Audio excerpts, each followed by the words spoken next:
You can weigh in on this one. You're going to tell us who the winner is. We got the QR code when that pops up on the top of the screen, so check that out. And send in your votes. Shannon, I'm starting with you. Is Tyreek the scariest player in the NFL? He is. He absolutely is, regardless of position. You can take Aaron Donald. You can take any of the defensive players. You can take any of the offensive players. He is the scariest player in the NFL for the simple fact there is no answer for him. You can't double team him because he can outrun. He'll take the top off the coverage. I've never seen anything since I've been playing. Now, look, and I go back 1990. He's the scariest receiver. He's more scary than Jerry. I'm not saying he's a better receiver than Jerry, but he's scarier than Jerry because he's one of the few men in the history of the game that's been able to take a 5-yard route and turn into an 80-yard spectacular. See, you said you brought up 1990. You know, you tell people how far you go back. I do. You do. She never does, but that's a different subject for another day. Floor's yours. Ain't nothing but a number. You guys remember? That's all. You guys remember the receiver that used to just run down the field, do this? That would be Randy Moss? Yeah. Scarier than Randy Moss? Yeah. Yeah. Whew. Yeah. Listen, Tyreek's unbelievable. And I'm so happy for Tua because all the hate that Tua gets in the performance yesterday, specifically against Justin Herbert, who also is a great player. Right. Scariest player in the NFL is Patrick Mahomes. We watch Patrick Mahomes almost win a Super Bowl with the 4 of us blocking as his offensive line. He didn't play with 5 guys, he played with 4. We watch him on a consistent basis basically win MVP, and if he doesn't win MVP, it's because people don't want to give it to him. We watched him on Thursday night almost beat a team that's going to go to the playoffs this year, the Detroit Lions, with 6 drops and guys nowhere close to getting open. Tyreek's incredible. But when we're talking about defensive coordinators, if you give them the chance to either play against Patrick Mahomes and, to your point, Stephen A., a bag of chips, or Tyreek Hill with Tua, here's my point with Tyreek and Tua, and I love him. The best 2 plays in the NFL when it comes to a yards per play basis since the start of the 2022 season are Tua to Tyreek Hill, and the number 2 play is Tua to Jalen Waddle. So if we're going to sit here and say he's the scariest player, then that would mean, like, the second scariest player is Jalen Waddle. No, I don't think anybody would agree with that. No. Jalen Waddle, listen, Jalen Waddle has unbelievable speed, but there's nobody comparable to Tyreek Hill. I agree with that. Did you remember against Buffalo? Yeah. How they play him cover 5, which is 22 man, and he catches the ball and split the seam. How many other receivers in the history of the game would have been able to make that play? But just to your point, how many guys go down the field and just do this and we just launch it to them? Hold on. First of all, they're not going to do that with Tyreek because they're already playing 50 yards off him. Sure. How do you play press coverage against him? Tua threw for 334 yards instead of just strictly versus man coverage. I agree. Why would you play man coverage against Tyreek? They did it a lot yesterday. It was stupid. I understand you got J.C. Jackson, and you paid him a lot of money. You paid him for that very reason. He's supposed to be a shutdown. Man. He had 150 yards yesterday in man. Just in man. He's Tyreek. Let me throw this by you. You're not going to say Tyreek. I am. But listen. As a quarterback, I understand the ball's in Patrick Mahomes' hands. Yeah. Absolutely sensational. So I understand the fear factor there.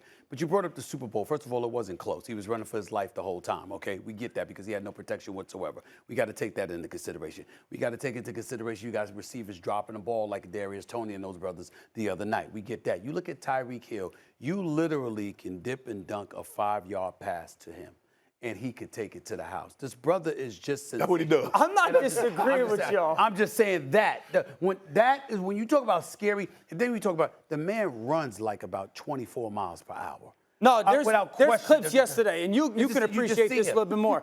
Like, he'll start here, Molly's the defensive back, and within 5 yards, he's past the defensive back. Yes. Right. By 3 yards. Yes. By 3 yards. And that performance that he had, remember that performance against Tampa? We had 200 yards in the first quarter? Yes. What about the performance against Buffalo in the divisional playoff game? That's what he's talking about when he threw the in route at 170. That's what he does. But here's my thing.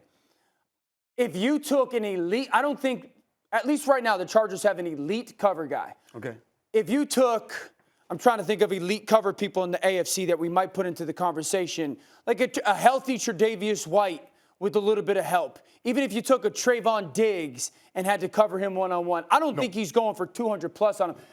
Hold on. You mean to tell me it's going to be harder because of the defense? A Jalen Ramsey. No. Ain't nobody dealing with him one-on-one. Nobody. Nobody's dealing with him one-on-one. Nobody's dealing with him one-on-one. Nobody. The only person that I would say would in the history.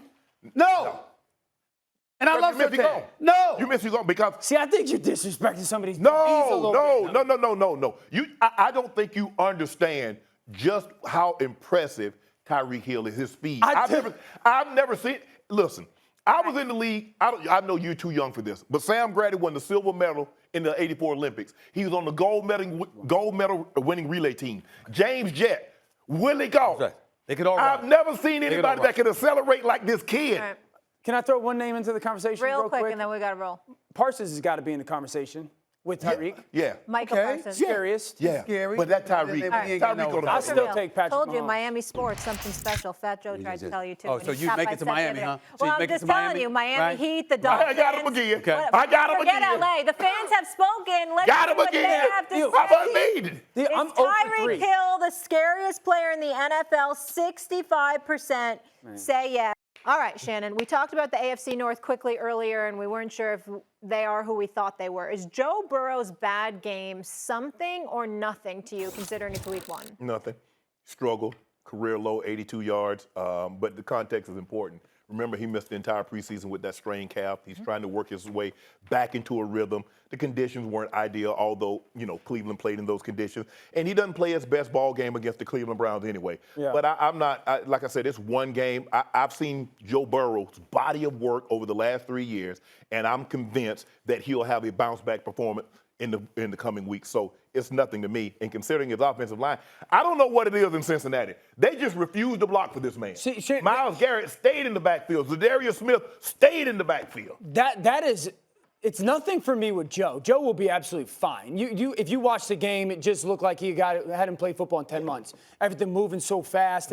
Joe's usually like very composed in the pocket. His eyes were all over the place. This is supposed to be the best offensive line that Joe Burrow's had in his career. And to your point, Shane, like he's done what he's done with the average to below average offensive line. Right. This is supposed to be the best one. They got whooped. And so is it concern? Orlando Brown was trending. As an offensive lineman, you should never be trending on social media because I can assure you it's not good. And that's my like concern is this is supposed to be the best unit we have. We are a team that should go to the AFC title game. And finally, at some point, we got to capitalize on this financial window and win a Super Bowl. We're playing a team in the division that was not good last year. And Jim Schwartz took the Cleveland Browns and said, we're coming. We're going to blitz everybody after you. And they got whooped up front. And my concern is, when does it change? Like, when can Joe Burrow no longer have to be, oh my gosh, the ball gets out so quickly because we're finally protecting them? I understand it's week 1. But defensive lines, and you got the Jets, you got the Buffalo Bills, you got the Ravens front, you got Pittsburgh. Defensive lines are going to come after this offensive line again. Well, listen, you make all valid points, which is why I disagree with you on this, Shannon, and I'm rolling with him on this because of all the things that he just said. Combined with this, Burrow, Browns are 5-1 against him. 20 sacks, 8 forced turnovers. And when you look at it from that perspective, and then you take into account what the expectation is from Baltimore this season, even though they just lost Dobbins, okay? And then you look at the rest of the AFC. We saw Miami look the way that they looked, okay? Remember how it was when they went up against Baltimore last year. You expect some things from the Jets. Who's expected to go up against them this year? You know Buffalo should be relevant. Somebody's got to win the AFC South, and then you've got the West with Kansas City, and who knows who potentially else is coming out of there. So when you look at the road that you got to travel through the AFC, it's not going to be that easy. And if the Browns are going to be relevant because they're able to affect him that way, if they can do it to Joe Burrow, chances are they'll be able to do it to a lot of other people based on the Myles Garrett and the others that you mentioned. And I'm just saying again, am I worried about Joe Burrow like he can't overcome this? No, he's too big time. But to see what happened to him yesterday. But they started last season 0-2, and he's 1-5 career versus the Browns. Right. I'm just basing on why I say it's nothing because I'm just basing it on the history, his history. He's always been able to overcome that porous offensive line. He got to the Super Bowl with his offensive line giving up 19 sacks in the playoffs. Right. They only play games, so they're giving up 5 sacks a game. He beat Tennessee, and they sacked him 9 times. So he'll find his way to come out of that, but I'm just worried about his career long term. D.O., you know you can't keep taking this kind of punishment. Yeah. Every year he's in the 50 sack total. that catches up with you after a period of time. And they spent the money. They spent the money. And if you go back to the AFC title game last year, because of some injuries, that's one of the big reasons why they lost to Kansas City was because they're not beating the New York Jets if the offensive line doesn't play better. No, you can't. They're not beating the Buffalo Bills if the offensive line doesn't play better. They will not beat the Jacksonville Jaguars if the offensive line doesn't. I love Joe. I love their weapons. I love their coach. The offensive line's performance yesterday in the bad weather, they could have been the reason why, okay, we're going to get Joe back into the flow of things, and we're going to protect. They were Got bad. whooped. They were bad. That's the concerning thing. That would be my biggest takeaway. Joe will be fine. And they also didn't win one 50-50 ball. Well, guess what? If they can't protect him, we don't know if he'll be fine. Because we don't know if he'll last. I meant play-wise. Yes. There weren't the only blowout loss in the AFC North, though. Which one was more concerning to you, this or the Steelers? Oh, the Steelers. The Steelers by far. I'm still concerned with their quarterback. I'm still concerned with Kenny Pickett. I'm not sold. In regards to what? His ability to handle that kind of pressure. The moment was big for him yesterday. And I'm not saying everybody in the NFL has San Francisco's front and they can pressure him like that. But, man, he didn't. See, we got to stop basing, he looked good in the preseason, he looked good the last 3 games, but what have you seen? What is his body of work? And I know it's a small sample size, 20 games, 18, 19 games is not a large sample size. But maybe you're convinced, but I'm not. Johnson goes out with a hamstring. Right. He didn't have a connection with Pickens yesterday. I'm not convinced. I've said this since Kenny was drafted. I think Kenny was a good player. And I think the expertise that he has, or his experience of playing all the college snaps, this and that. Am I convinced that Kenny Pickett is Patrick Mahomes, Josh Allen, worthy of that conversation, Lamar World? Absolutely not. Can you win a Super Bowl with a guy that's not in that conversation? Whoa. Why are we even bringing up Super Bowl? How about playoffs with the Steelers? Okay. You know what I mean? Can you not go that far. make a deep play? Okay, to Stephen A's point, can you make a deep playoff run with a guy that say he's at the tail end? He's somewhere around 22 on down. Can you go make a deep playoff run with a guy like that? If all the pieces, and this is why the concerning for me, Pittsburgh is bigger than this. If all the pieces are around them properly, yes.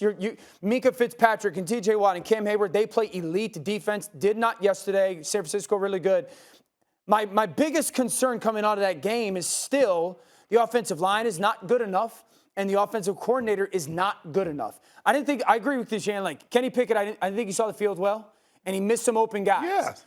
But when my feelings on Pittsburgh are this: when they go into games against Cleveland and Cincinnati and Baltimore, their offensive coordinator is never going to give them an advantage. Those other coordinators are going to give them an advantage. So while I'm not pretending Kenny Pickett to me is in that conversation of, Daniel Jones and Kirk Cousins. Thanks for watching ESPN on YouTube. For live streaming sports and premium content, subscribe to ESPN+.